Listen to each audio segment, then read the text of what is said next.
Before we begin, notice where your body is touching something.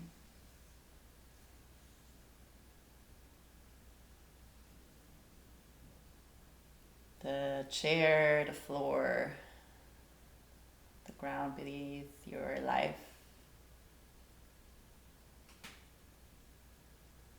the fabric you're wearing. You don't have to agree with me. You don't need to improve or fix anything. Just let your body listen. And this is not advice. This is a transmission. Take what lands and leave the rest. Notice if there's an impulse to move, to run, to fidget. Stay. Give yourself a wiggle, a stretch, a yawn, a sway.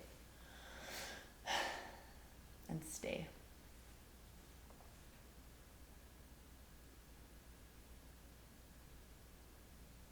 This is a transmission about desires, inconvenient timing. And why following that is the most intelligent thing you'll ever do. Close your eyes for a moment and feel your body right now in this moment. Is there something alive in you that you've been scheduling away? Some pull, some heat, some yes. Your calendar doesn't have space for.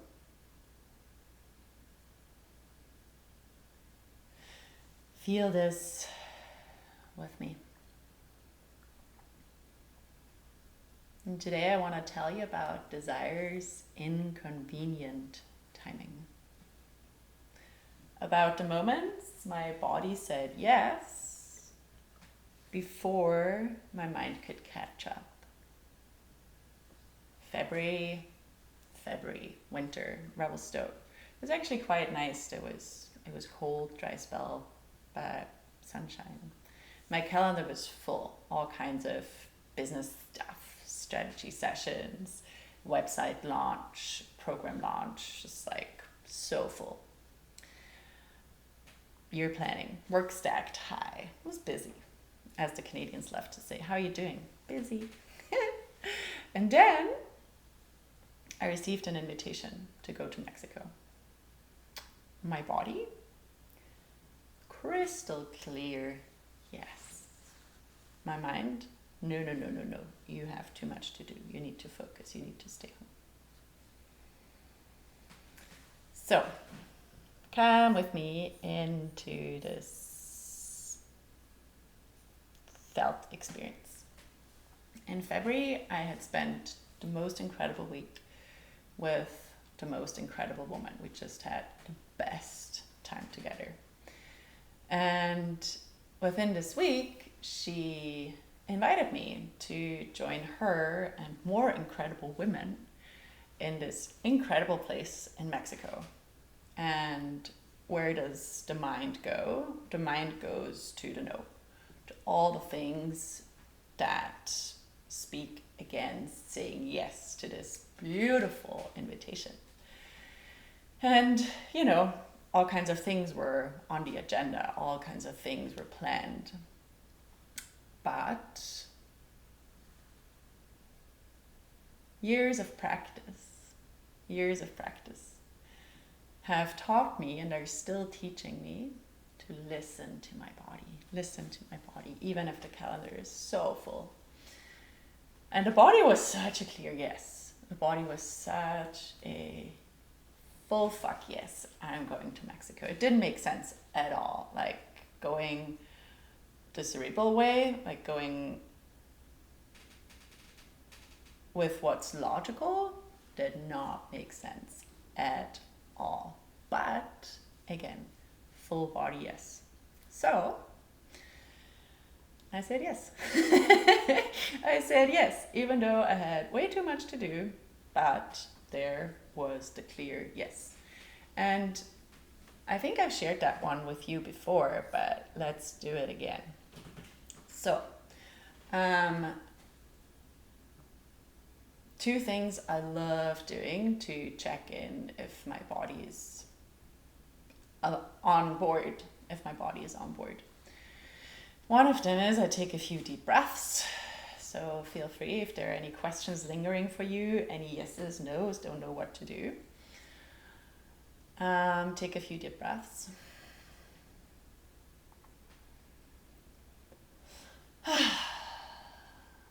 And then really dropping your mind into your body.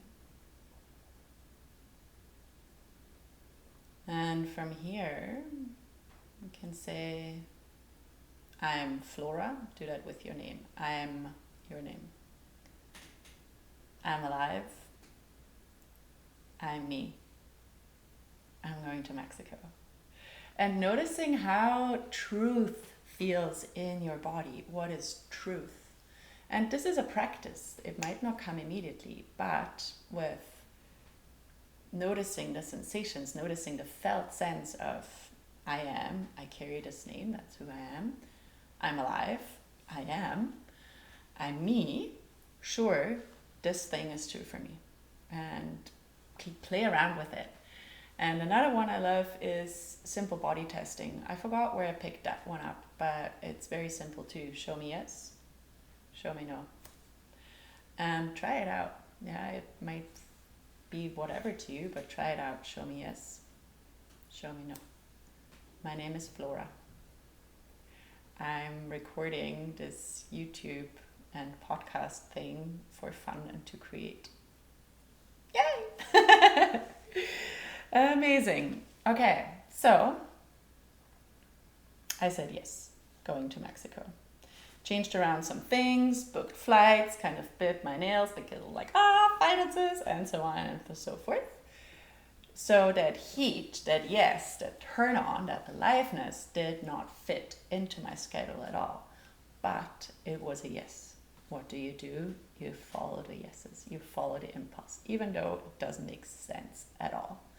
The feeling of aliveness, alignment, and joy and pleasure I tapped into those three weeks in Mexico, priceless. No money in the world could have paid for that.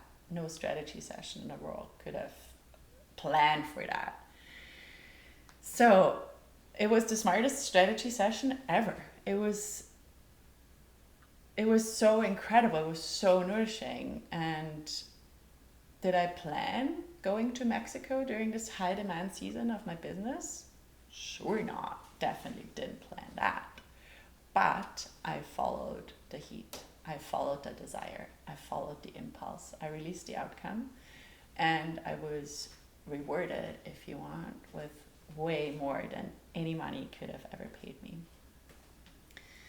So it's actually a nervous system response, right? And in those moments where the body knows way more than the mind ever could, often old patterns take over. Maybe fear is in the driver's seat or whatever else it is. Let's go with fear. And I personally really don't like fear. I'm still learning how to like my fear, but oh goodness, it's a freaking journey. So, and that makes it even worse, right? Trying to not be afraid or push it away. And with following the turn on, I use that very liberally. Not only sexual turn on, but overall aliveness, turn on for life. And I just showed you how it feels like, or tools to actually learn and notice what it feels like when the body says yes. And please please, please, please start following the yeses. Start following your body's desire. It's the wisest thing you can follow, and the reward is pretty much immediate, right? And I'm still integrating that and learning that when I am following my body's truth, when I'm following my body's wisdom, I am rewarded by life. Life sees me to like, oh yeah, we're on track. Here you go. Here are all those good things coming to you. And I'm coming back to that Mexico experience I said yes to. It impacted me so deeply. It was beyond anything my mind could have ever imagined. It was so good.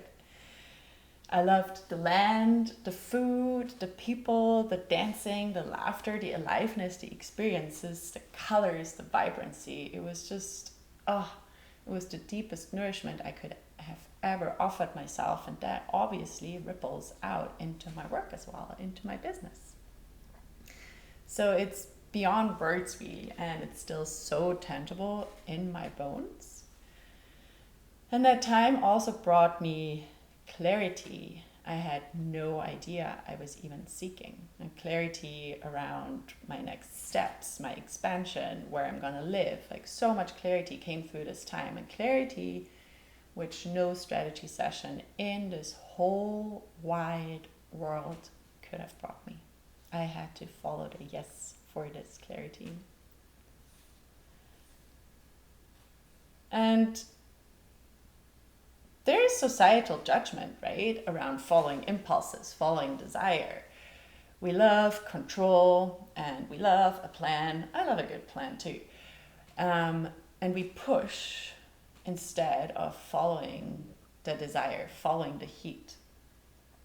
Following impulse seems reckless, disorganized, chaotic.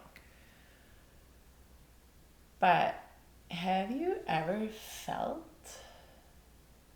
the aliveness when you're saying yes to something your body truly wants? Cells are vibrating with allowing yourself the thing you truly want, right? And it's liberating as fuck when you're like, I am following my body's wisdom. I am following my body's truth. And the outcome or the benefits might not be visible in the very first moment. And maybe the reward takes time to shape. But according to my life experience, there's always a reward. There's always something better that comes out of going with that. And it's really problematic that we are so trained out of trusting our body's wisdom. And I spoke about seasons recently, right? The body seasons, and listening to that. And we're conditioned, trained to follow logos, follow the brain, follow the steps, suppress impulses, suppress desire, because they're this and this and this and this and this thing to do. But the body's timing is perfect, and it might be something that we're not used to. And the body brings us to winning at life, which is priceless. And now more than ever before, we need men who are present in their leadership, who are grounded in their leadership, who hear and listen to their body's wisdom, and who trust those impulses enough. This is not to be confused with destructive impulseness. I spoke to that before. That comes from a void, from a gugh. I'm speaking of this truth. This is truth. Following the fire, following the aliveness, following the body's intelligence beyond any strategy sessions, beyond any 5-year plans. And this is where we truly start living. So what I'm saying here is, desire doesn't follow your calendar.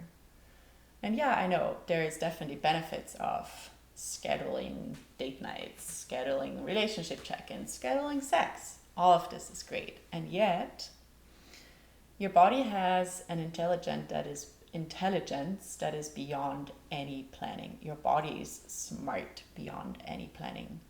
Desires arrive alive and not optimized. They might come at a very inconvenient time for you. And what do you actually do? What are you doing when you're like, I really want to do this thing now. I want to launch that program. I want to speak with this person and have this amazing interview. I want to write a book. I want to take my partners to an amazing night away somewhere. What is ever convenient anyway? What is ever plannable anyway? It's an illusion that we can box life in. Convenience is plannable and also sucked dead of aliveness. Just looking at food, for example, convenience food, I don't know, no judgment, but have you ever tried fresh food?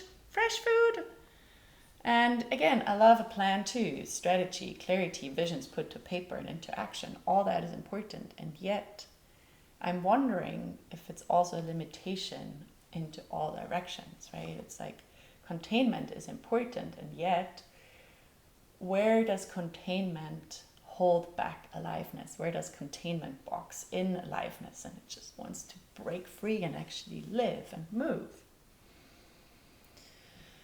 And our minds are little motherfuckers who lie. Our minds are little motherfuckers trying to keep us safe and contained and small. And our entire lives and beyond, we learn the things we need to do in order to belong, the things we need to do in order to stay contained. So we build a sense of safety by creating patterns that work for us, to be sheltered, fed, and loved.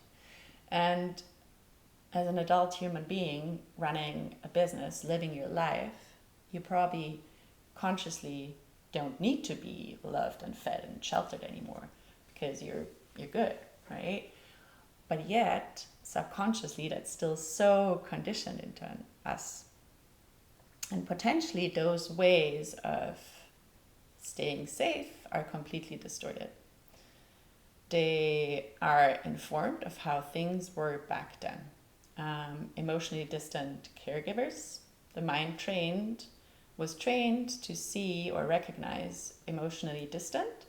That's familiar. So you go around choosing emotionally distant partners. Just an example. But do we really desire emotionally distant partners? No. But subconsciously, that's what's familiar, right? The mind doesn't care. The familiarity wins. The mind doesn't care about this new thing like, I want emotionally present and available partners. But, if way back, this is what was available, that's familiar. And novelty is super scary for our system. So choosing the thing that, that's an interesting one. It just dropped right in here. Following the fear. Ooh, that's a good one. Can you follow the fear? And fear and excitement, they are very close. They're very edgy, right? They're so, I don't even want to say that they're the different sides of the same coin because they're really just a mindset shift. Fear can be excitement. Excitement can be fear. So maybe next time we'll name fear excitement. Maybe your caregivers told you to not talk back,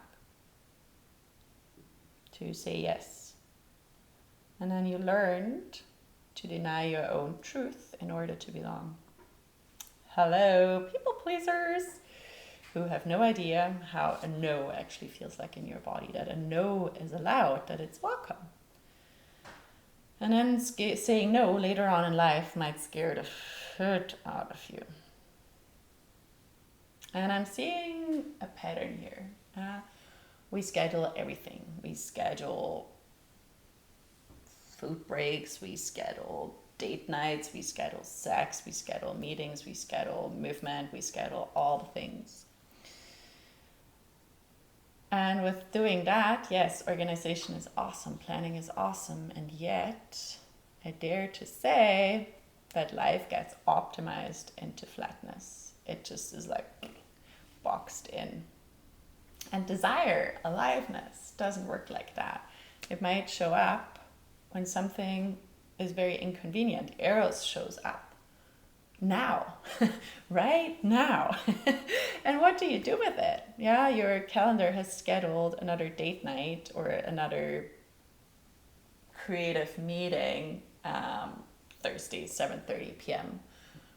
And until then, the impulse, the creativity, the desire to turn on, probably gone. So it applies far beyond sexuality, as I just said. Creativity is an impulse, right? Inspiration, the muse, usually hits us like that and not like, hold on. I have this meeting in so and so many days and go away now. Big decisions show up like that. Life decisions, they might just be a glimpse. Travel, business ideas, love, expansion, truth. They don't know your schedule. They don't know. So they just show up. And what do you do with them? The body gives you constant signals. There might be heat. There might be a pull. There might be a little fluttering in your heart. Curiosity, expansion, aliveness, maybe a tingle somewhere in your body. And most people override them because you are sitting in your office chair or you are running through an airport to get to your plane, to get to the thing. So we override those impulses instantly because a part of you associates control with safety. And it's pretty mind-blowing. It gets really fascinating. So the body often detects alignment before the mind catches up. And I understand that there are different types. Like I'm a huge fan of human design. There are different types of when truth shows up for us and how it is felt. So it might be a little bit different for you, but your nervous system is processing millions of pieces of information beyond conscious awareness. Often, turn on is intelligence. Often, aliveness is data.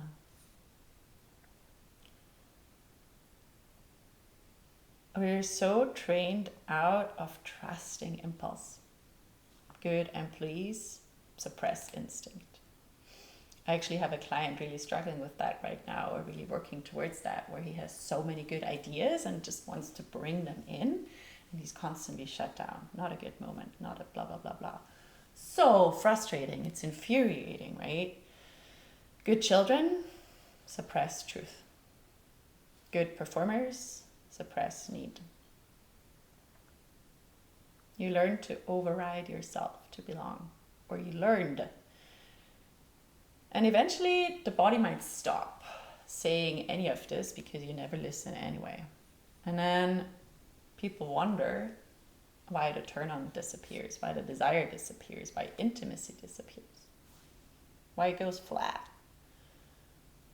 why life feels dull despite success. Aliveness is not made for excessive control. It cannot survive excessive control. And so many powerful men, so many leaders feel disconnected because that's exactly what happened, right? Excessive control. Everything optimized, nothing felt. I'm not advocating chaos here, though chaos is definitely a certain expression of aliveness. I do love strategy, vision, focus, structure, execution, bringing to life. But leadership without body wisdom becomes sterile. Leadership without body wisdom, sterile. The future belongs to leaders who can feel.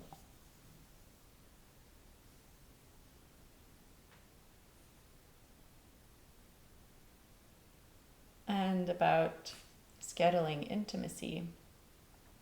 At some point, we might become roommates, teammates. Erotic charge, desire is put on the back burner.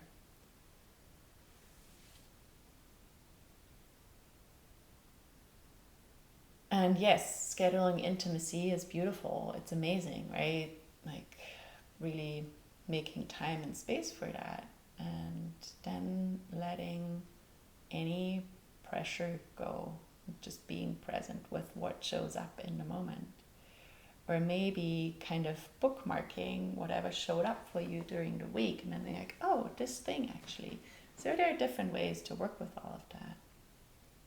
So it doesn't have to be Tuesday, 8 p.m. sex time. It can be Tuesday, 8 p.m. Be present with whatever shows up. Be alive with whatever shows up.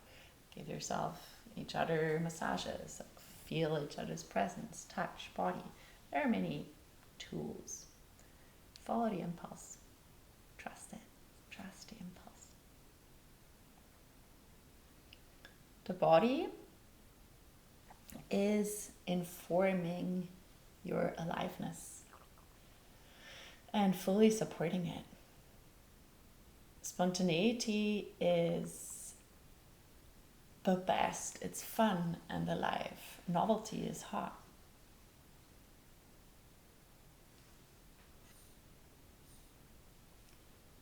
So, coming back to the preciousness, when I followed the yes, when I said yes to Mexico because my body felt the yes, my body knew before my mind knew. And it's so good when then everything falls into place and lines up. It's like, oh, I was meant to say yes in the first place, but my mind didn't know yet, my body knew. So Eros interrupts plans. And when I say Eros, I use that interchangeably with life force energy, with aliveness. It's just like what feels like fun and enjoyment and little tingles in your body where every cell feels like alive, where it feels like you're living your life. And when Eros interrupts plans, there's usually a reason beyond the mind. And what happens if you pause for a moment and notice and listen? I'd be so curious to hear when in those moments, and understand that your life is very full, your schedule is very full. So when the aliveness still makes an effort to show up in the fullness, in the containment of the schedule, do me a favor and listen. Listen. Pause for a second. You're like, oh, what is here? What is alive? Where is it taking me? What is my truth in this moment? Because there's a lot of intelligence underneath desire's inconvenient timing.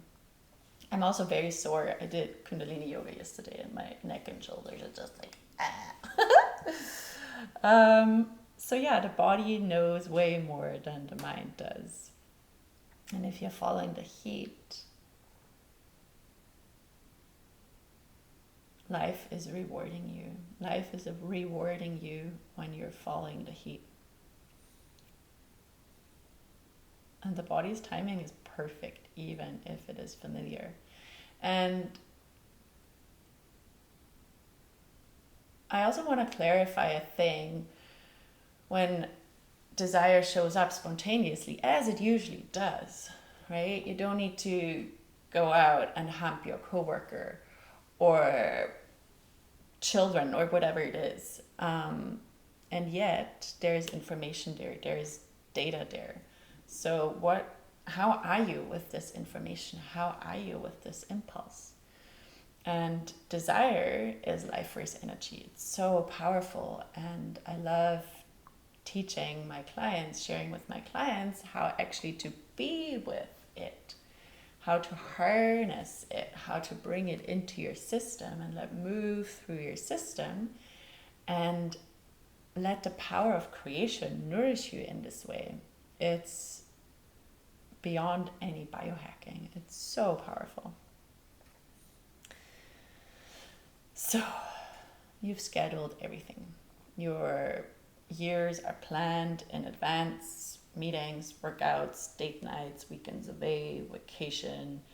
Calendar is airtight. Everything is accounted for. But your body doesn't care what Google Calendar says, what reminders say, what any of this says. Your desire has your own timeline, has its own timeline. Desire has its own timeline. And maybe it's dead because it got overscheduled. That heat at 3 p.m. on a Thursday is not distraction. It's data. Your body is telling you this is alive right now. And if you always say later, now is not a good time. It's almost like, your partner is saying later, now is not a good time. At some point you give up. And it's the same within you. When you're always telling your body later, now is not a good time. At some point the body is like, you know what? Fuck you. I'm out of here. And it will get lost. The desire will get lost. Turn on will get lost. So maybe you believe that you're failing at desire. I say you controlled it to death. You killed it. What if you follow the heat instead of the plans for once? Not every time, but just sometimes, so that connection stays alive. Trusting your body's timing over your calendars.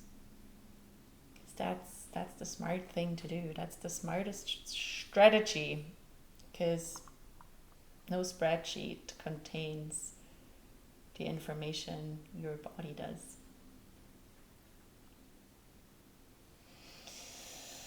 Okay.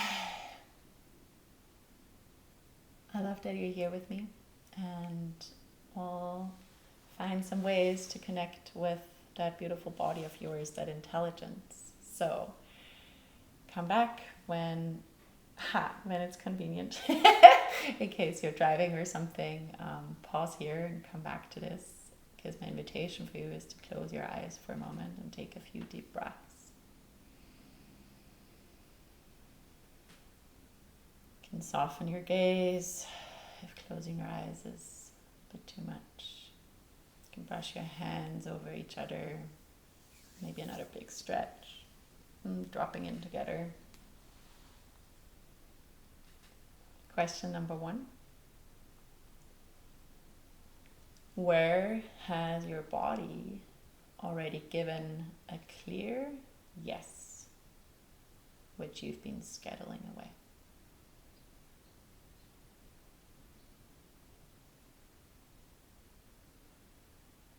Where is your body saying yes in this moment?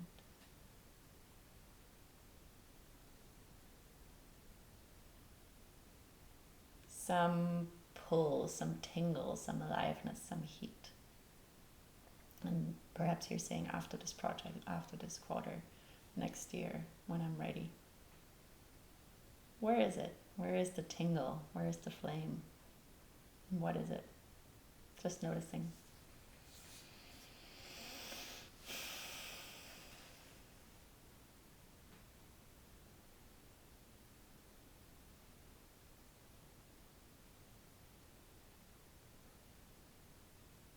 What is your body saying yes to in this moment?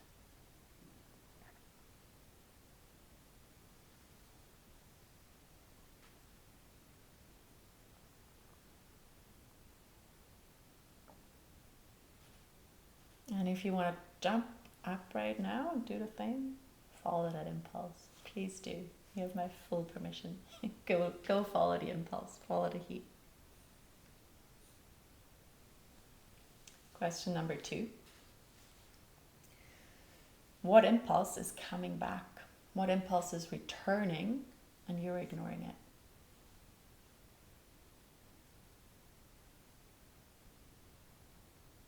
Body says, move to the mountains. Mind says, not practical. Body says, leave this partnership. Mind says, make sense on paper, is comfortable. Body says, create the thing. Mind says, not right now, not the right time. What keeps returning? What keeps getting overridden? It's almost like a small child that is like, daddy, daddy, daddy, daddy, like just asking for the same thing over and over again. You just like, no, no, no. What impulse keeps returning that you keep overriding?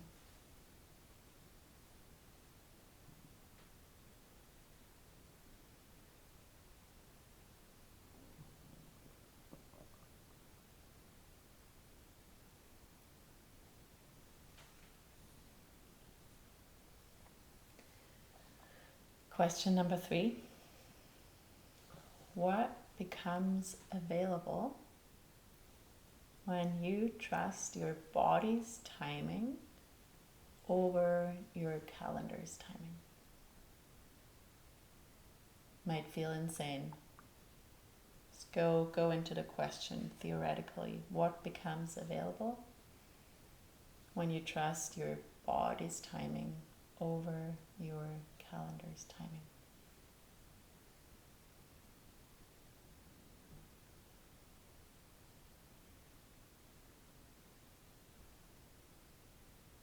Imagine it right now. The body says yes, and you actually do the thing. You follow your body, even when it's inconvenient, even when it's not the perfect moment, even when it doesn't fit your schedule. What becomes available? What becomes possible?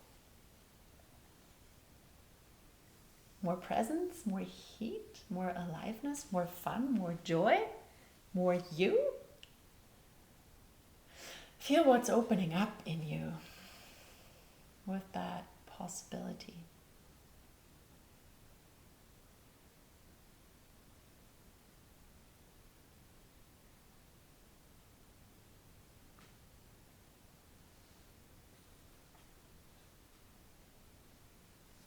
Desire doesn't care about your calendar, and that's fucking awesome. Desire is not schedulable or plannable. It just shows up, and that's the smartest thing ever. It's such a smart system. Body's timing, way more intelligent than the mind's planning. Trust it. Follow the heat, even when it's inconvenient, especially when it's inconvenient and scary. And that's how desire stays alive. That's how desire comes back to life. That's how you stay alive.